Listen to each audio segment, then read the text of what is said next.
Welcome to William Steele, True Crime and Steele the Spotlight Television. Today, we have a very special guest with a very, very sad story on her hands. And she's an advocate for those who are victimized in assisted living and nursing homes. And unfortunately, she works in the industry, so she knows it inside out. And her husband sadly lost his life in one of those facilities while she did everything she could to try to save him. And so I welcome to tell her own story, Tiffany Shabazz. Okay, so I guess we start on April 1st, which is we'll start on February of 2021. Iman had a stroke due to his addiction, and he was put with his family in the Bay Area. So he was put there from February until March 31st. On March 31st, they put him on the streets, his family did, and they knew that he was partially blind from the stroke. So and I know they knew because they told me over and over, his eyes are affected. So once they put him on the streets, he was in a hotel room for one night. He then tried to get himself to his storage where the next day, April 1st, where he tried to cross the freeway. Oh, man. And he didn't, have peripheral vision anymore. So he couldn't see those vehicles coming. So to him, he thought he had a clear way. So he went to run across and he didn't have a clear way. The car was literally super close. So he got hit. When he got hit, his leg flew off over the barrier, like away from the body. I think it was 4 or 5 people stopped. They were able to save to cut off the leg. And he went to the ER or the hospital, rushed there. So on April 1st, he got hit at 1 p.m. On April 2nd is when I called his family and said, hey, I need to know where Iman's at. I just want to make sure he's alive. I got a bad feeling. And that's when they called me and told me, oh, he'd been hit by a car and probably not going to make it. But they weren't even going to the hospital. It was crazy. So I am in Washington at this time, and he is in Sacramento, California. So I fly down there in my truck driving. We left within 15 minutes of knowing what happened because I felt it all night. And so did the kids. So we get there and the sisters are like trying to push me away. Oh, no, that's right. I'm sorry.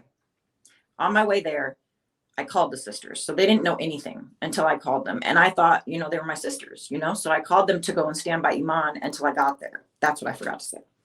But when I get there, they're like telling me that they're trying to protect Iman from me and that I can't see him until he wakes up. And I'm like, we were just planning a Airbnb and a whole, plan to get him off drugs 2 days ago, 3 days ago.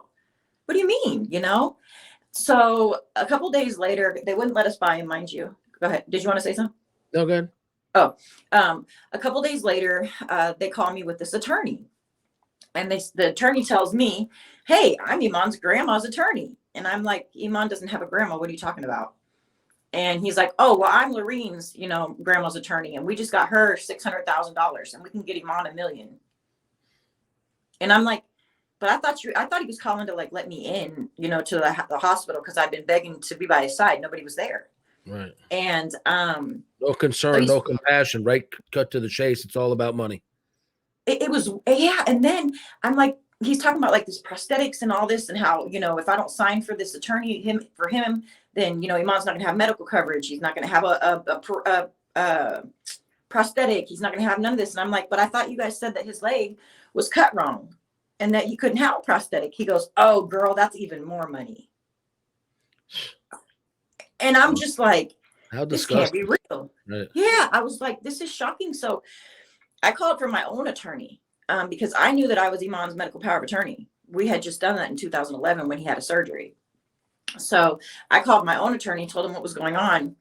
And he sent a letter up to the hospital saying, hey, my client has rights here.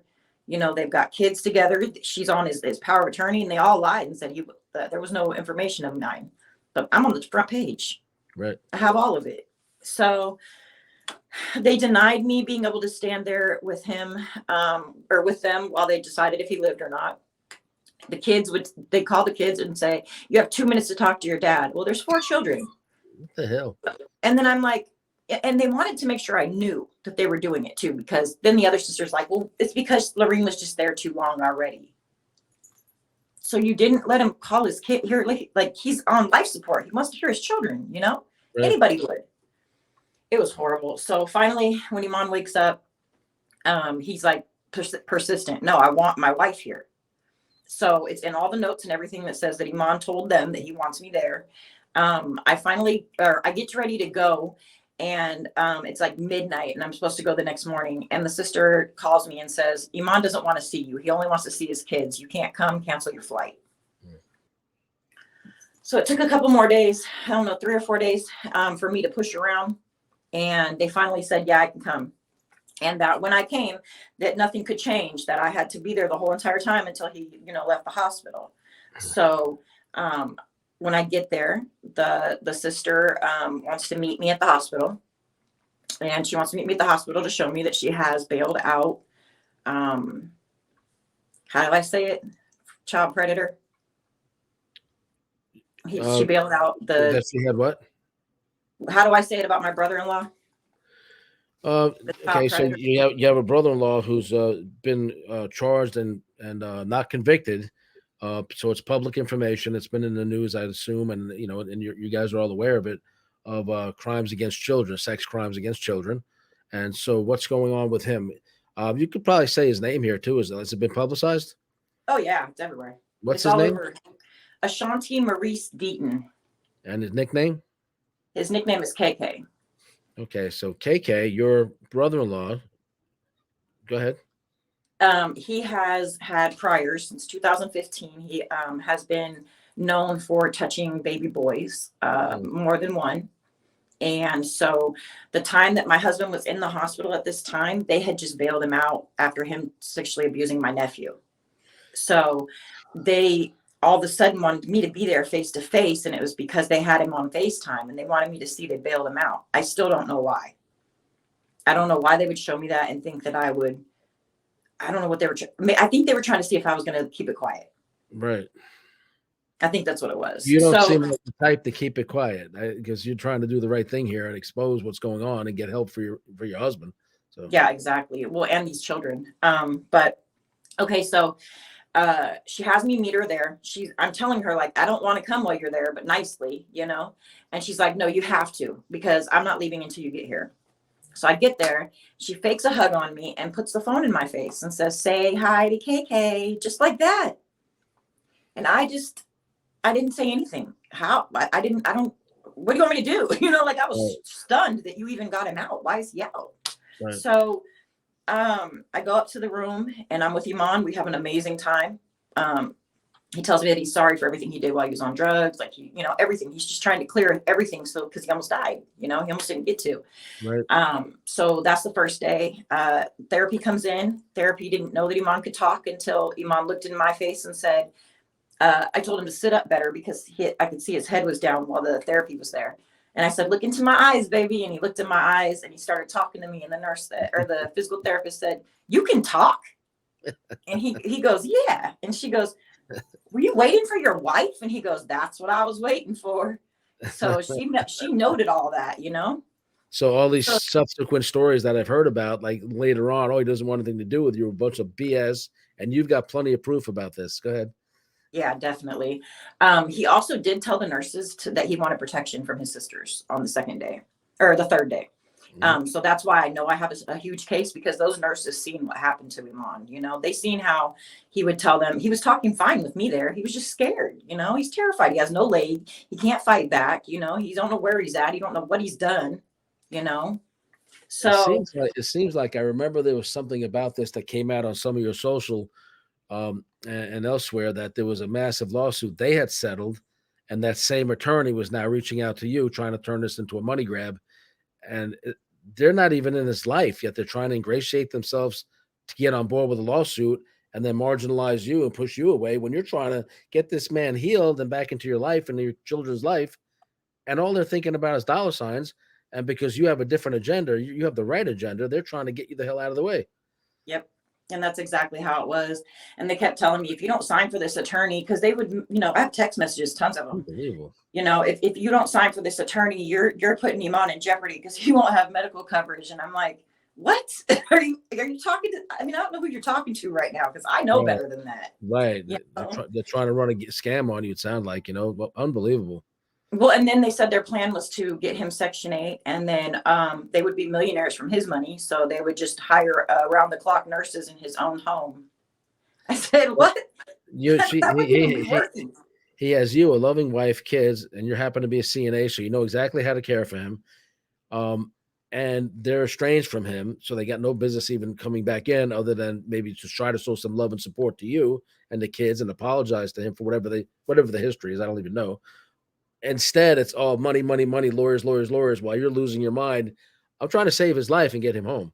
Right. And that's the thing. It was just like, I kept telling him, even in text messages, you are going for the wrong thing. There's no money, like, I don't, if you guys needed money, I'd have helped you if there was money. Like, why are you worried about the money? To me, it's like, you don't do that till they come out of the hospital and come home. Then you start doing that, but 2 days into him being on life support, 3 days, why? How did that even come to your head? Right. The first thing I thought was getting to his bedside, but not them. And that's the thing. See, they would block us from being by his bedside I'm from California. So we have a lot of people there that could have been around the clock with Iman, until I can bring him home or whatever. But they wouldn't allow it. They wouldn't allow any of his family or friends that he considered family and friends. Like, being as this is public record, and you're a big advocate for all these abuses that we're going to show that occurred, and you have the proof they occurred. So we're not saying, the truth is an absolute defense to anything they might raise. So being as this is all public now, and you've been putting it out there forever, what's the name of the facility and what city is it located in? Windsor Care Center on 501 Jesse Avenue, Sacramento, California. Okay, so we're going to get into some of the stuff that went on there. Continue on your chronological journey, and then tell us what the heck they did to make this worse. Okay, so on the third day, I am getting these messages, on the third day, Iman wakes up with a huge fever, like he had already had one the day prior. So I told them, hey, you guys need to get in here. We need to get some blood tests going, like I'm just kind of telling them the program. And so they do all that. I tell the doctor, check his chest. They gave him water because they had given him water while he was a nothing by mouth patient when I was on my flight, and called to tell me about it. Mm-hmm. And later, you can see in the records that the sister that gave Iman the water was by bedside. The doctor said this, by bedside, watching that he failed his testing, his swallow test. So that's why when I told her it was dangerous and she already knew, it's because that doctor had told her while she was standing next to the bed, and she still did it. It's scary. And this is my opinion. It seems like almost they were trying to hasten his demise.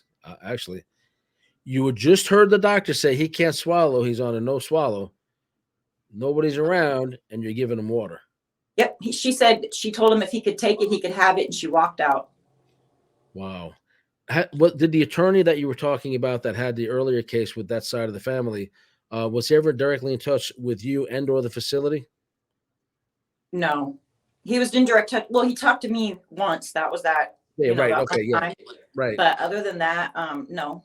He had What's to drop his it name? because You feel comfortable putting his name out I can't remember his name yet. I'll have to look it up. We can do it after maybe or something. You can put it in there. But I just know he was in the LA area, but there's so many of them. But he backed out because I wouldn't sign, and he knew that, the kids would get the money. That's the thing too. Everybody's like, oh, Tiffany came for money.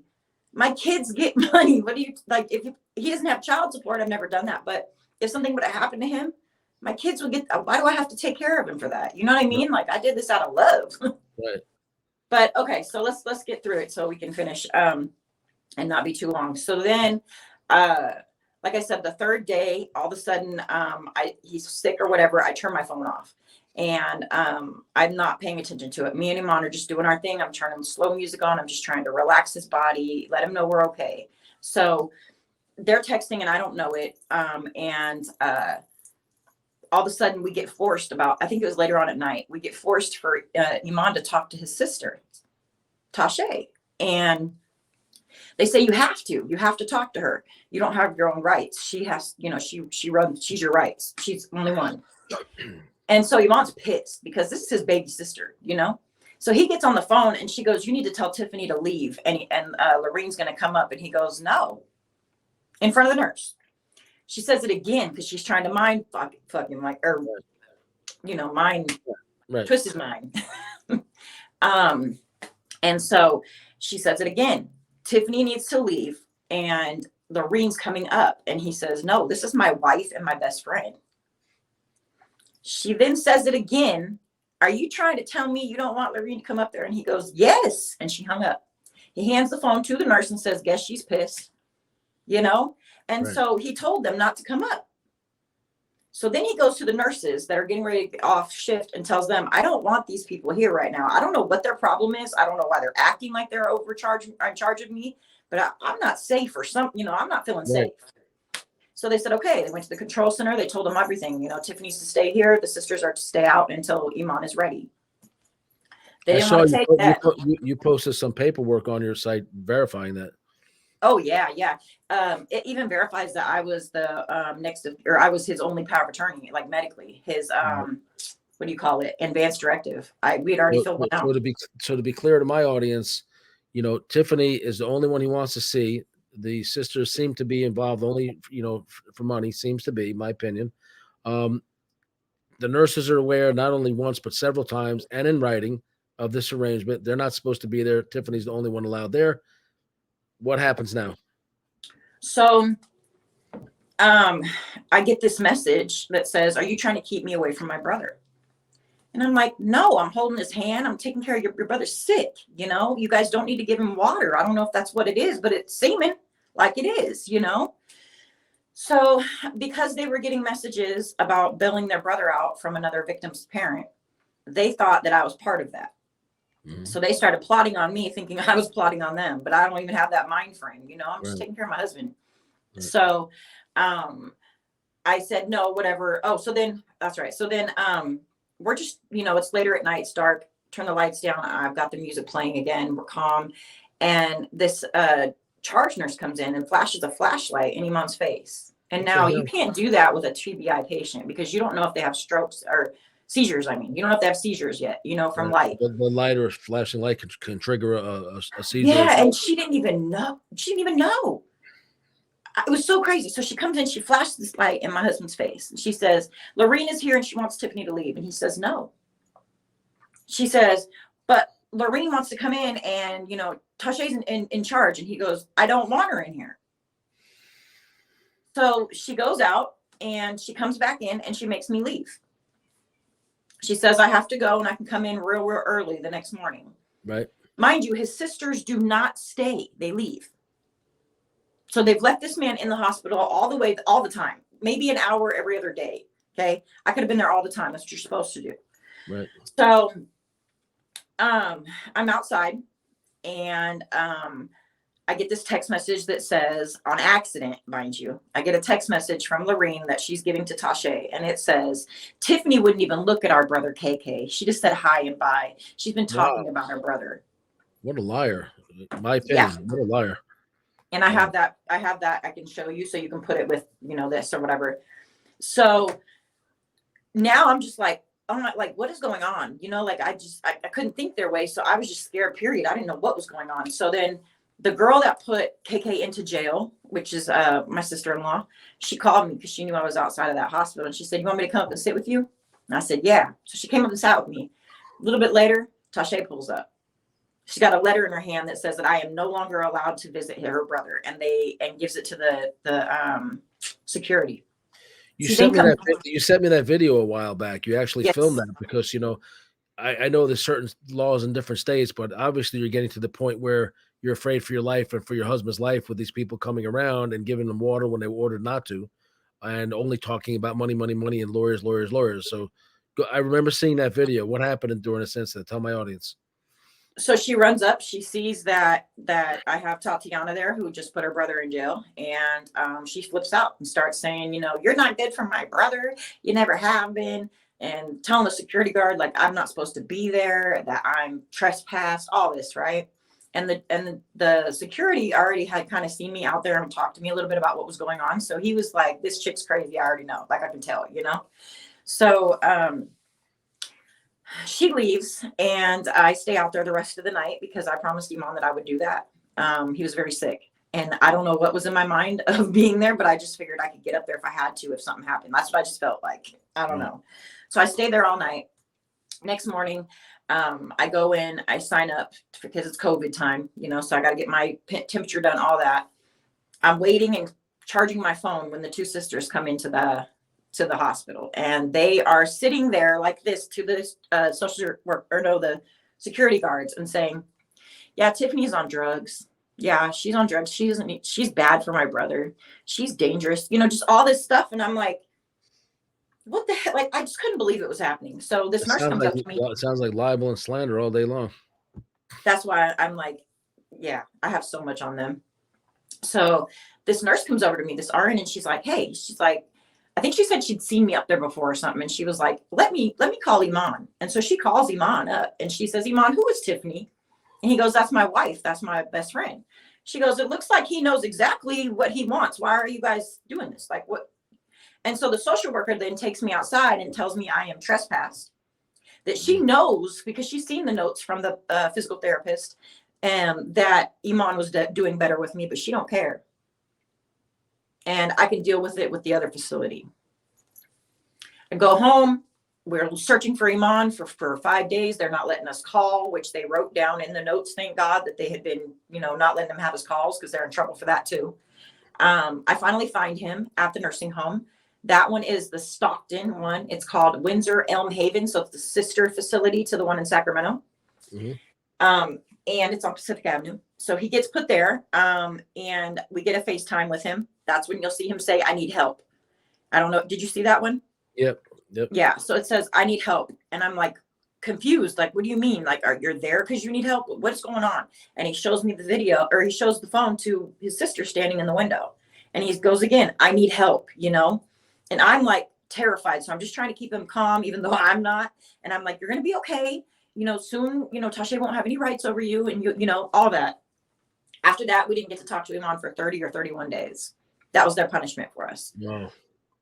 And the only time we were allowed to talk to him was if they were present. And how many minor children does he have? At that time, he had 3 minor children. And so they were not allowed to go in either.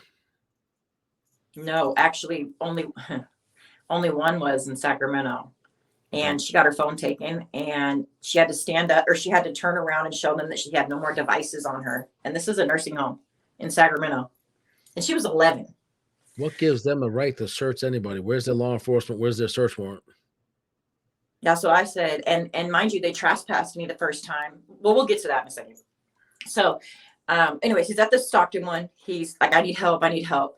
They move him and discharge his feeding tube, or DC his feeding tube, his catheter, his Foley that he needs, and says that he's no longer skilled, and puts him in the Sacramento facility.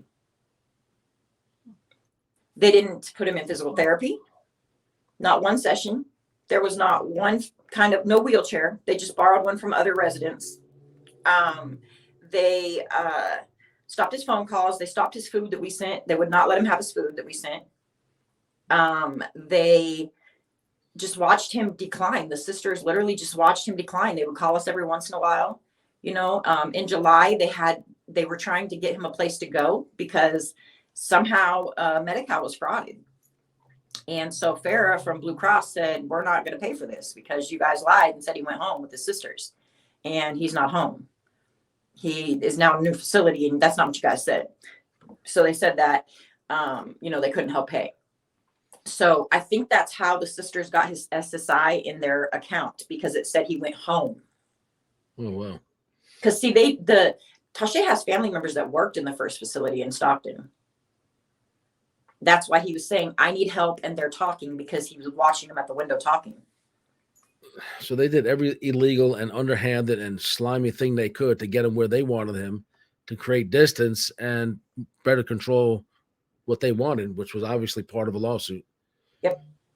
Yep. And I think in the end too, I think they just got too involved, or they got too into trouble, because remember, they were collecting his food stamps, which you cannot do. Right. You can't have food stamps when you're in a nursing home long-term, because they're supposed to feed you. And you cannot have SSI money either of over $900 being put into your account over and over if he's in a nursing home. Who's paying the nursing home? Right. So they're committing crimes against the nursing home by concealing his income. Yeah, because there's no way they were paying the nursing home, because you can't. That's not how it works. It would go straight to not to their account. Not only that, they said that they had been receiving 980, I think it was, a month until he went to the nursing home, but there was no in between. And SSI was literally like because of the accidents. You know what I'm saying? Right. So it's like there was no before the nursing home that you collected anything. So they put him in. They put him in for all that stuff basically, and started getting it. Yep. And it's normal for their family. They do this often. Well, this is like I said, I have to be careful what we say. So that's allegedly, and that's based upon allegedly. Based upon your experience with your family members, and so a lot of rumors and allegations here. But I know Tiffany's backed up a ton of it with paperwork and witnesses. So let's go forward on what happened next. Okay, so July 2021, we receive a message saying that they will give us Iman in 2 weeks, but we have to abide by their rules. One of them is I have to write that I love them and that we're getting along and working together for Iman's health. You love them, and I have that proof. I have like all that proof. What are they? What are they trying to pretend to be counselors now? Oh, I really love you, and let's work things out so nobody gets sued. No, you're already crossed numerous lines, and you deserve to get sued and probably go to prison. Is what they deserve, in my opinion. So then I'm like, we're like scared, So we're like, okay, we'll do whatever you want. We'll do whatever we want. We'll take everything down. We'll put what you want, like whatever. Just give us give us back Iman. Right. They go so far as you're being coerced. Your love is being used as a weapon against you. You're being coerced to do things that are against your best interest and your kid's best interest in order to be with your guy. I mean, this is crazy, unbelievable. Yeah. Well, they don't stop there. They then go to the nursing home, and I have that recorded as well, where my son, which is the victim of the essay, is talking to his dad saying, yeah, we're going to get you in 2 weeks, because he took everything off the internet about his abuse. You feel me? So he's like, yeah, Dad, we're going to come get you in 2 weeks. And Iman's like, well, where am I going to come get you? Like, he just wanted to come home, Right. And his sister's there. And his sister says, well, now that you're able to speak for yourself, if you want to go to Washington and let Tiffany take care of you, and he's like, yeah, I do. The next day, I get a text message that says we cannot see Iman or call Iman on our own for 2 to 3 years because his brain is not not functioning right or whatever. He's not able to make his own decisions. Meanwhile, surrounding by family and love and attention beyond what professionals can do who are busy and sidetracked is key to anybody's recovery. Yeah. They took me into court. We were in court. Where was this photo taken? You can. That was his last outing. If you lean to your left, we can still see you. Oh, wait. There we go. There you go. This is at Nevaeh's school. She was graduating 8th grade, and this was the last thing he was able to do because he was on hospice here. And I got him there. Yeah. Right. So we found this on your Facebook page. So I am Iman Shabazz's army. A picture of you and your husband. So okay, let's continue in a chronological sequence that you were giving it to us. Okay, so after July, August, September. Yeah, September, he has a birthday. Tons of people, come for only his sister's side of the family, right? I'm saying this for a reason because it was COVID time, okay? And so November, we come out there, right? So September 2021 is Iman's birthday. Huge amount of kids, no masks, no nothing, okay? We come out there in November. I think it was November 18th of 2021. And we come out there because the cops told the chief that I talked to said, yeah, all my officers have to, allow you to go in and see if he wants to go home with you. And if he does, then yeah, he can leave. He has rights, Right. So I fly down there in November and I pull up to try and, get him. I make sure I call the cops first, tell him to meet me there. And the cops treated us horrible. Horrible. They told my kids that if Iman was able to leave, they would arrest him. They were just evil people. They were being very evil. And when I asked him, well, what's the charges? He said, oh, I don't know. So I knew that was a lie. Yeah. So it sounds like the other side of the family had ample opportunity to continue to poison their minds against you, is what seems like what's going on. Yeah. And you would think they'd be a little more willing to say, hey, let's separate the parties. What's your side of this and what proof do you have? So we can either back them up or get you the access and get him home. Yep. or And not. that's what I told the ombudsmans too. I said, all you have to do is let my kid, if you don't want to let me in, just let my kids in so he knows that he's safe and I'm here. Because he's not going to talk to people much, because you guys aren't listening to him, Right. and he's getting sicker and sicker. So November, I pull up. They won't let me get him. We leave for the night. I go and I stayed all of November in Sacramento. I missed my son's birthday. I missed everything because he was here, my oldest. It was his 21st birthday, so I was really upset at myself for that. But I had to do it. So we stayed down there. So the next day, the sisters are like, only one kid can visit him. And it has to be Nevaeh. Now, Nevaeh is the one that has severe anxiety issues. She throws up all the time over just little things. And they want to take my girl in there. But she's like, Mom, I want to go. I just want to see if Dad's okay, So she goes. I'm not allowed to come in. They've already trespassed me the night prior. Yeah, she's got her phone in her back pocket with me on it because she's terrified too. We don't know what we don't know what's going on and why they're acting this way, but something happened to these people, they turned evil. So she goes in, she says they pull her into like this little office as soon as she walks in, and they shut the door, and it's just her aunt Lorene and the Christine lady that works there, the administrator, I believe. And they tell her that she has to lift her shirt up, so that they can see her belt line or whatever. And she has to turn around, and they take her phone from her because you're not going to see your dad if you have your phone. That's what they told her. And so they take her phone, they hang up on me.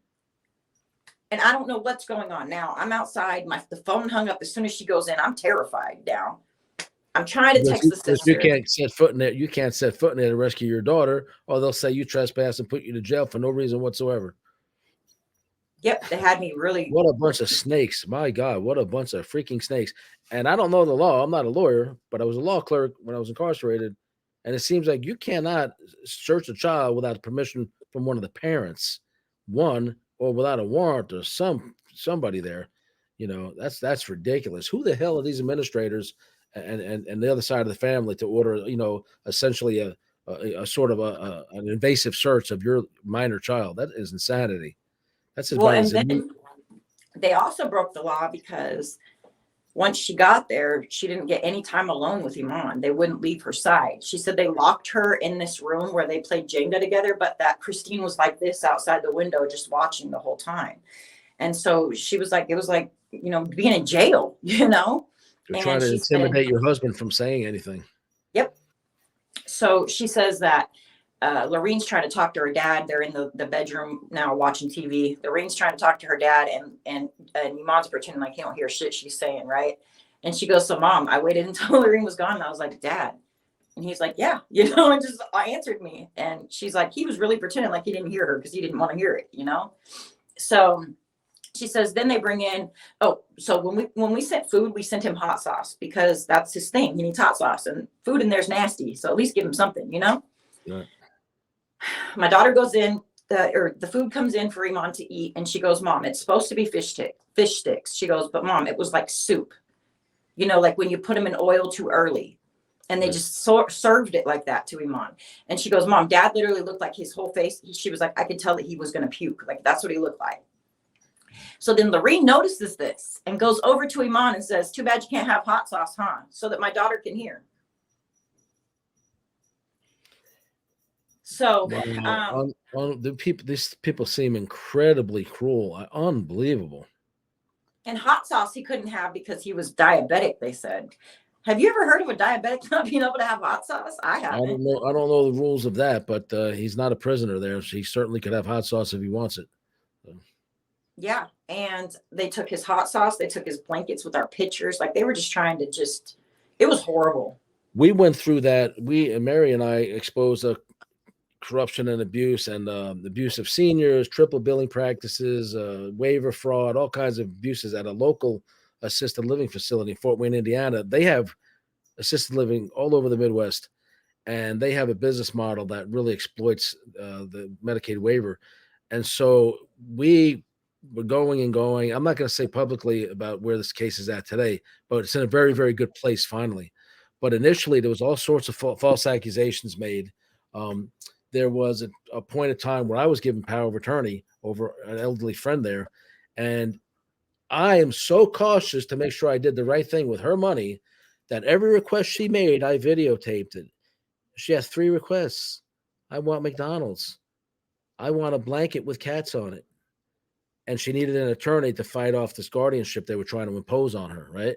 Right. So I said, okay, these are your requests. I'm your POA. I'll take care of that. And I had two attorneys meet with her so she could decide which attorney. I just said I found guys that are specialized in this. They're great guys. They're known here. And the McDonald's trip, we took her with us. She hadn't been out of the place in 3 years. She was thrilled to go for a car ride. Yes. I, with power of attorney and her card, which the bank told me I could use, in front of her, handed it to the girl in the McDonald's, got her food. From the back seat, Mary's filming as we gave her the food, her food, which she took her back, and we have her on camera eating her food. What, it was $8 or something. The next thing was the blanket, ordered on Amazon. We filmed her requesting it. We filmed the order. It says shipped to her at that facility. And the third thing, two attorneys came to see her. She decided on one. Other funds went to that attorney. Nothing else was done with her funds at all. And I'm so cautious because I keep everything transparent above ground. And I do have a criminal history. And I knew that anything I do would be like, oh, God, he's taking advantage of the situation. Do you know that when we went to the guardianship hearing, this was all raised in court, right?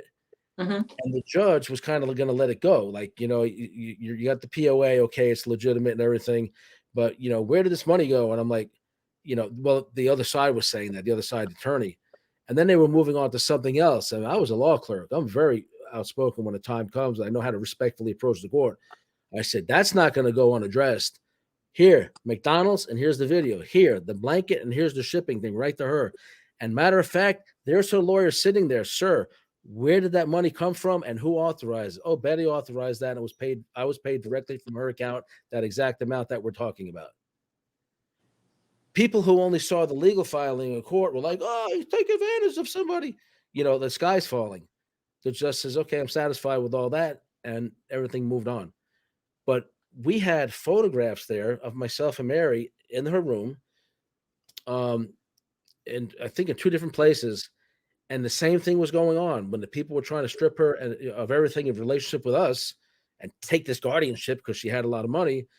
They removed our photos. They removed the blanket. They removed everything that would remind her.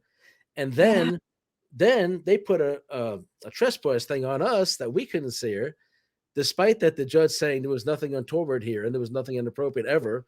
And then every time we went to visit her, we filmed us going in. We filmed the visit with her permission. Betty, may we film?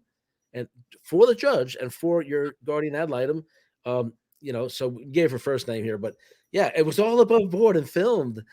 But they presented it not realizing that we had everything documented and that people are so incredibly inept, possibly corrupt, and just so money hungry and horrible that they'll try to strip the memories from a person that's desperately in need of your love and your care. And we were giving her love and care. We're taking her out to restaurants, involving her with our church. And then people who don't even know the whole story have gone public and said, oh, you tried to do this and that. I'm like, really? Here's the transcript. Everybody's cool with what we did, including her attorney and her guardian ad litem. Right. So what are you even talking about? And who the hell are you to get anywhere and disparage me? So I know firsthand what you're going through. And you're like screaming, like, no, it's not that at all. And people are just horrible. They go forward on anything with no facts in front of them, not realizing that they're the ones going to be looking at the barrel of a lawsuit. So I know. Trust me, Mary and I feel for you. The false accusations, being separated from somebody you genuinely, I mean, come on, you're his wife. And, despite maybe having some troubles, and I don't know, you never really talk about it. Maybe, him struggling with his addiction. I'm sure that creates occasional rifts, but in the end, you love each other. I've seen the videos of you guys together. I've seen the evidence that you're trying to get him help. I've seen, your efforts and your kids and this and that, and how he talks bad about them and good about you. So, people are just horrible. And it comes to money and it comes to hating somebody. They don't fully understand somebody. They'll put such horrible things about you. And we've gone through it, not only on this matter, but on other things. I document everything I do because of this. Film everything I do and say, you know what? I've got 3, 4, 5 devices. I record it, I share it, I save it, and I have an attorney that keeps most of it. I could prove what I did is always above board. Right. I know what it is. I'm telling you, as God is my witness, I know what it feels like to be in your shoes right now. Fortunately, we didn't lose anybody. Nobody passed away. Heart breaks for you. But I can't even imagine it going to this level, and you're still trying to clear this up, despite how well documented you have it. And everybody doing this to you and to him, the facility and his other side of the family need to be held accountable. They just need to be. This is so wrong what happened to you.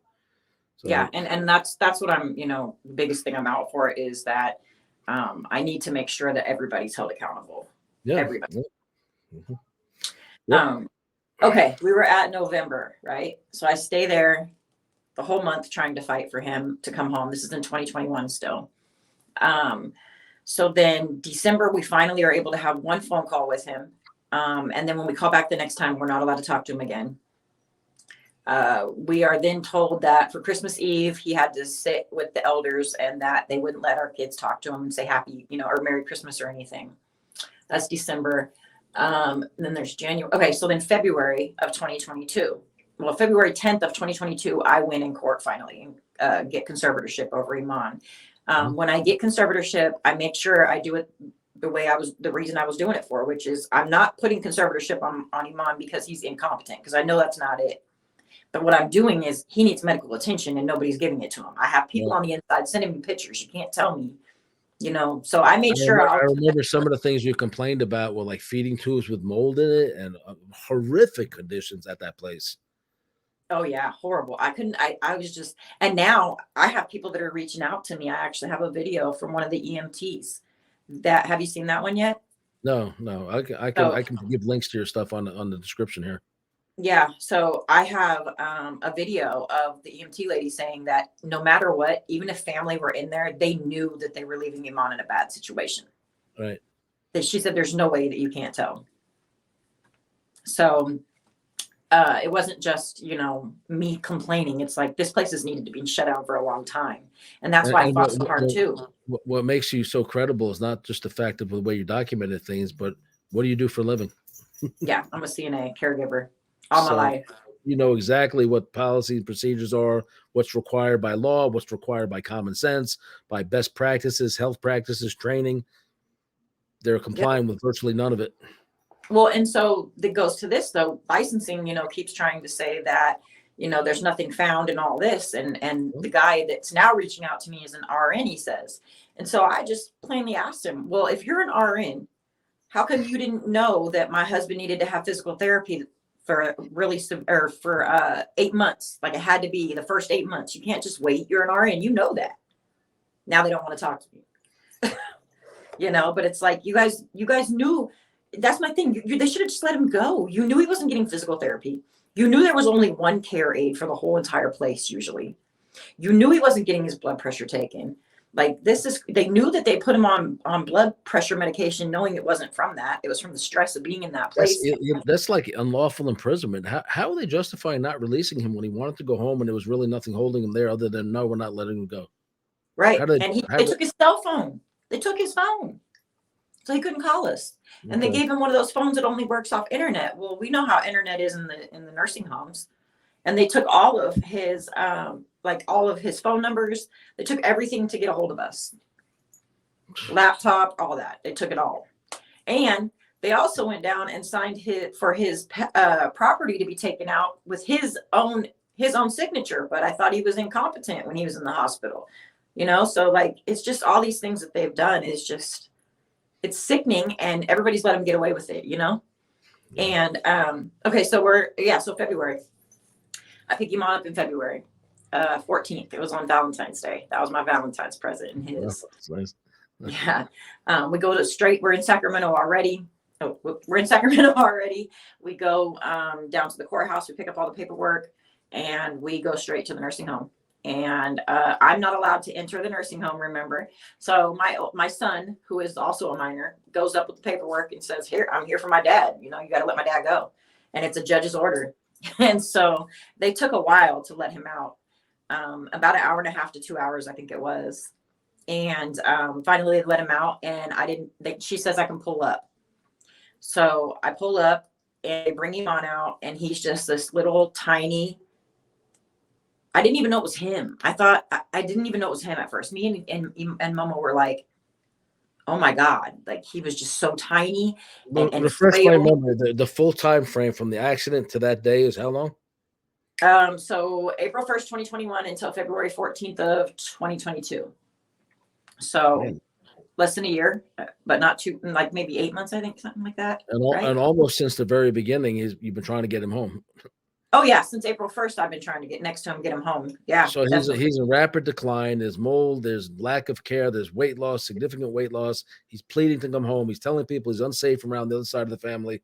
Nobody cares at all, one bit. They're demonizing you improperly. You have all the proof to show that exactly the opposite's going on. And he's wasting away. I'm sure he's getting probably bed sores. A big one, about 16 by 16 on his sacrum. We got lucky. I think that there was travel nurses that were being employed there as well, because the wound nurse put in the paperwork that it's because he's being left in feces and urine for eight or more hours a day. She put that in there. Man. Yeah. When he came home, that was happening at the place that we were exposing over here. And, we were met with a gigantic, 7-page cease and desist letter from their law firm because they're a mammoth company. But we didn't care. Doing right's the right thing. If we don't speak for the dead, if we don't speak for the victims, who's going to do it?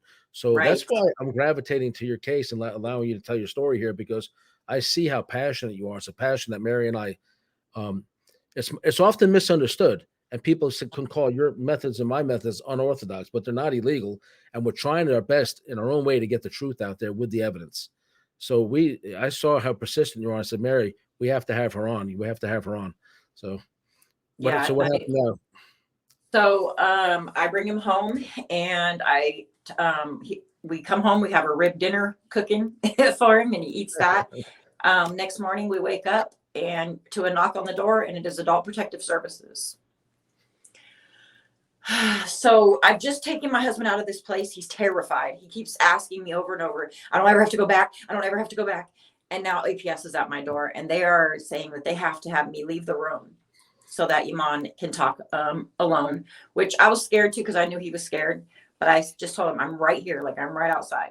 I think it was like 5 minutes. They came out and they said, I think you need to call 911. I said, what do you mean? He said, Iman says he can't breathe. I went in and I'm like, you okay? And he goes, it's anxiety, like it's right. It was probably just anxiety, and he's in a weakened state and everything. Yep. So I just said, I took my time. I said, well, let's just get you cleaned up and dressed, and let's get you in the chair out there, and they're waiting or whatever. So I bring him out and sit him down, and he pretty much tells them, don't come back to my house, and they even admitted that he said that. So later on that night, I take him into the ER so that we can get everything, done, because we got home late night.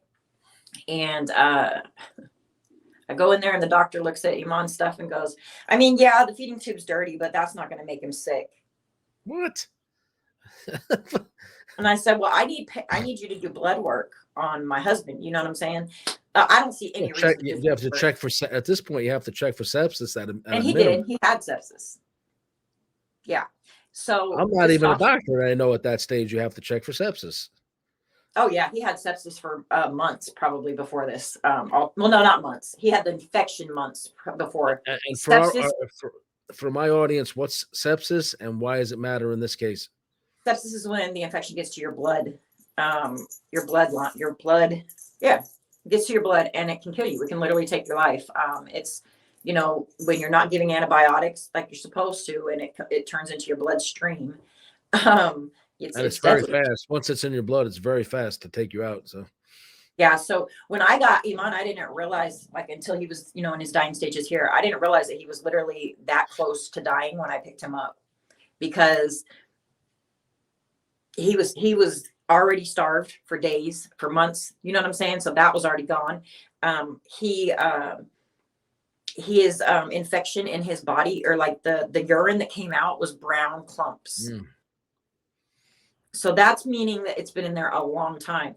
And the doctor told me that one of the reasons that Iman died is because by the time we got him there to get help and stuff, or out here to get him help and stuff, it had already colonized his bladder. The infection had. Oh my God. Yeah. And so, they were already trying to put him on hospice when I first got home. And I'm like, no, no, no, no, no. He We're going needs to like therapy. he needs a normal hospital, vancomycin or something like that to knock it out, probably. Yeah. And you can look at all of his records. They never sent him out. Never. And this is this also, they sent him to a dementia facility. That's the one in Sacramento. So there was no people that were skilled. You know what I'm saying? It was just, There's a trick to that, because if they get one of their cronies to say he's got dementia, now nothing he says is taken serious. and that's what they did. It's a big scam and a racket to cover up for their own BS. They need to go down, in my opinion, for abuse, of the people that are sick or under their care, or, elderly, whatever these charges could possibly be, racketeering, all of it. In my opinion, it's insanity, unbelievable. I know. It's still like hard to believe that everybody allowed this. I was in so many different courtrooms begging these people to let me buy Iman, even in the restraining order court. I'm like, you guys don't see the videos that I'm showing you? Like, why would you? I get that it's not your practice, but why don't you tell these girls what they're doing is wrong and illegal? Like, why are you, And obviously you're showing videos, nothing that happened while under your care. It happened while under their care for this. And it's noted. Right. Yeah. All the bed sores are noted on his records from all the way from July, I believe it was, of 2021. So he had that ulcer starting already on the back of him, on his spine. So they knew that he wasn't getting the care. I mean, I even have text messages from the sisters that say they knew all about it. They knew all about the bed sore, and the doctor said he was taking care of it. But here's my thing. You guys don't know anything you're doing. So why were you even appointed? Oh, and they were never actually his real guardian, by the way. There was never paperwork on it. There was no power of attorney with them. There was no guardianship, no conservatorship, nothing. No. I'm the only one that got that. I think they didn't even file. They, by their own actions and your documentation, have made clear what their intentions were all along, not his best interest. We're going to have to come to a close, but I want you to get to what happened in the end and what you're seeking now, and then we can bring you back on another time. Okay. If you could. I know it's a lot to squeeze in. I'm sorry? Okay. Oh, when Iman came home, he was very sick. He had a 16 by 16 ulcer on his sacrum. He had an ulcer that, on his ankle on the back that was open as well. He had a broken leg that was not broke before. And they did say they took pictures of it, so they knew it was broke.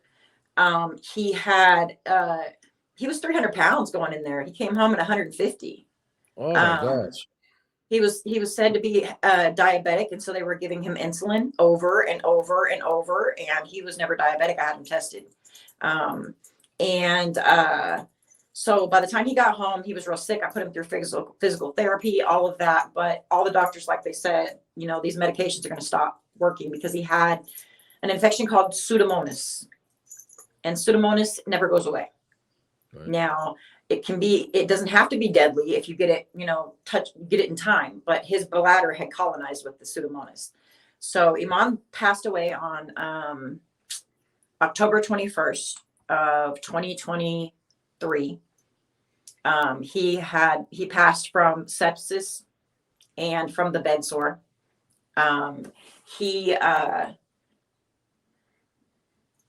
The things that I'm looking for now is I want to have justice. I don't want this to happen to other people anymore because we're not alone. Like even you said, you even know.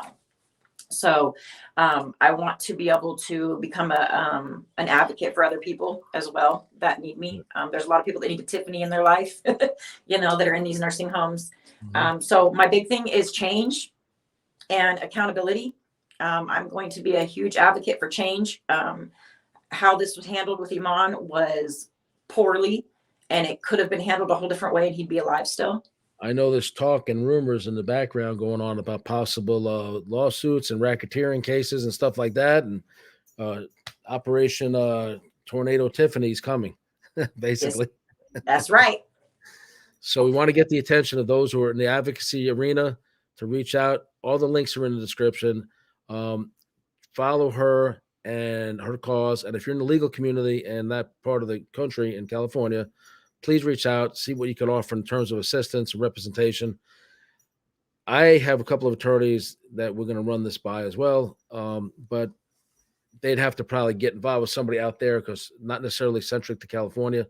I know the Attorney General's been looking at this to some degree. Well, we don't know what's going to happen, but we call upon them to do their job. Yes. So, Yes. I need a civil attorney, like fast. okay, in what area again? Call out the area where you need it. Sacramento, California. Got so it. Anybody that can practice in California. You're still within all your statute of limitations for both civil and criminal charges against these people. We are not lawyers, but we know a little bit. And so give the name of your links and where they can find you to follow. You do a lot of lives, like everywhere. So tell me those, and then we'll add the links in the description. Okay. So on Instagram, I am under Shabazz_family. On Facebook, I am Tiffany Shabazz. And on TikTok, I am Iman's Army. So it's Iman's_Army. I think it's 403. I've had a lot of TikToks. Okay. So again, if you're a crime victim advocate for seniors, the mentally ill, children, like we're fighting, for protection of kids with Shane Coyle from Child Safety Soldiers. He's huge. Yes. And I have numerous people from law enforcement, previous law enforcement on my show, crime prevention. You are often, as a person who's not in law enforcement, going to be targeted, misconstrued, lied about, hated on. Whistleblowers get it all the time. You're not alone. If you're a whistleblower or somebody going through this, reach out to Tiffany. She needs your support. Please support this channel. You'll see how you can do that in the description. And we thank you so much for coming on, Tiffany. Our thoughts and our prayers are with you. If there's anything else you want to add, we give you like another minute. If you have something else you want to add. I think I'm okay now. Just, any way that anybody can help, let me know. And if I can help you, let me know. And thank you for having us on the show, or me on this show. I got a question I ask a lot of my guests, especially if they're going through something. If the good Lord was to take you home today, Tiffany, how would you like to be remembered to your community and to your family? Oh, to standing up for people with no voice. There you go. Yeah. Standing up for people that have no voice. I'm a CNA and a caregiver. I was recruited into being a caregiver because of how well I was with others. So, it's in your heart. It's in your heart. It's in your character. You're a fighter, and you stand up for others who are weaker. So in most of my books, their focus is crime victim advocacy and exposing a serial killer and Ghislaine Maxwell and others. I put in the beginning of it, the only thing for the triumph of evil is for good men to do nothing, good men and women in your case, by Edmund Burke. That quote's in the beginning of all my books. And again, in some of them, I put, if we won't speak for the dead, who will? So this can happen to your family member. Imagine your family. Nobody thinks this can happen to them until it does. And then you feel so alone, you don't know what to do. Well, she's a professional and she's got it well documented and she's very loving and caring and she's all over social media. That's how she got my attention. So thank you for reaching out. It's my privilege to have you on here and to tell your story. Thank you.